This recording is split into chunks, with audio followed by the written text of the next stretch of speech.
have to talk about Lahore Qalandars. आपको सब पता है, आपको सब पता होगा, लेकिन हम दोबारा बताना चाहते हैं। आपको पता है, ऑब्वियसली एक पूरा दिन गुजर चुका है। एक तो ये दिन नहीं गुजरना था ना, आपको पता है, पहले संडे को होना था फाइनल और फिर सैटरडे को हो गया। बट एनीवे, डिफेंडिंग चैंपियंस थे लाहौर कलंदर्स और उन्होंने क्या डिफेंड किया कि दोबारा से back to back title is back. पहली टीम बनी है बैक टू बैक दूसरी दफा टाइटल जीतने वाली, और यूं दूसरी दफा टाइटल जीतने वाली इस्लामाबाद यूनाइटेड का इन्होंने रिकॉर्ड भी अपने बराबर कर लिया है। लाहौर कलंदर was certainly at the top of their game since the tournament started. बीच में कुछ दिन कुछ मैचेस आए, लेकिन at the same time हमें रिजवान के मुल्तान सुल्तान को भी क्रेडिट देना होगा, क्योंकि जिस तरह उन्होंने ना सिर्फ आखिरी मैच में बल्कि इससे पहले वाले मैचेस में भी जिस शानदार खेल का मुजाहिरा किया, it could have been anybody's game। अच्छा आप बताएं, सही बताएं। हाँ। मुझे एक वक्त में लग रहा था कि लाहौर के हाथ से मामला निकल गया है।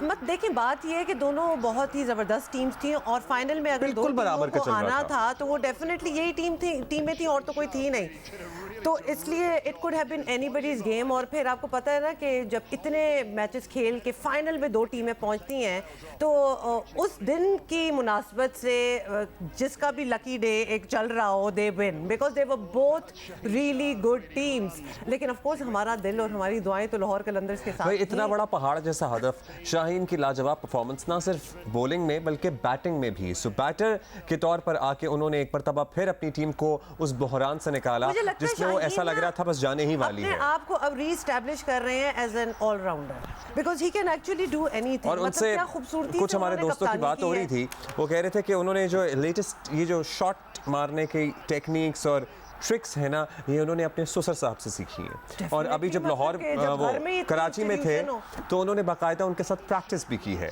So that has probably also paid of.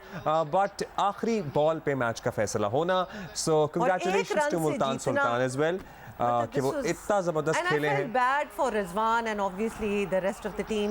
मैं मुल्तान की बात कर रही हूँ because they were, I am sure they for a moment thought के दे हैव इट, क्योंकि वो बिल्कुल ऐसा ही लग रहा था that they had it। क्योंकि बहुत से मेरे दोस्तों ने तो सैड सॉन्ग्स की एक लिस्ट भी कंपाइल कर ली थी इन केस लाहौर लूजेस। अच्छा अब ये हुआ कि अब ख़त्म हो गया और ऑब्वियसली लाहौर जीत गया, PSL 8 इज़ ओवर।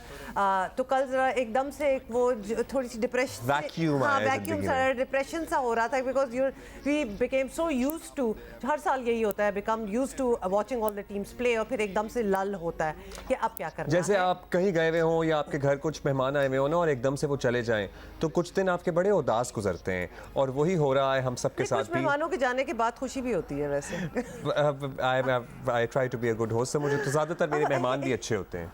सो मेरे दिन ज़रा उदास गुजरते हैं, इसलिए वही कंडीशन हम सबके साथ हो रही है। और वैसे भी इसके अलावा क्या है, हाँ, आप समझ गए ना मैं क्या कह रहा हूँ। इसके अलावा क्या है, कहीं कोई उम्मीद की किरण, कहीं कोई रोशनी, कहीं कोई अच्छी बात, कहीं कोई ऐसा मामला नज़र आता है जहाँ एक दूसरे पे लोग तंज के निश्तर बरसा रहे हों और बस गालम गलोच से एक स्टेप पहले के मामलात ना पहुँच चुके हों। उससे बात बहुत आगे जा चुकी है, हाथापाई, लड़ाई, पेट्रोल बम्स, मतलब अब हमें कार्रवाइयाँ, छापे, वाटर कैनन्स, वो सब भी हमें मेंशन करना चाहिए। सो ये सब कुछ हो रहा है एंड लिटरली आपके जज्बात मुझे नहीं पता क्या है, लेकिन बहुत सारे लोग जिनको मैं जानता हूँ वो अब थक गए हैं।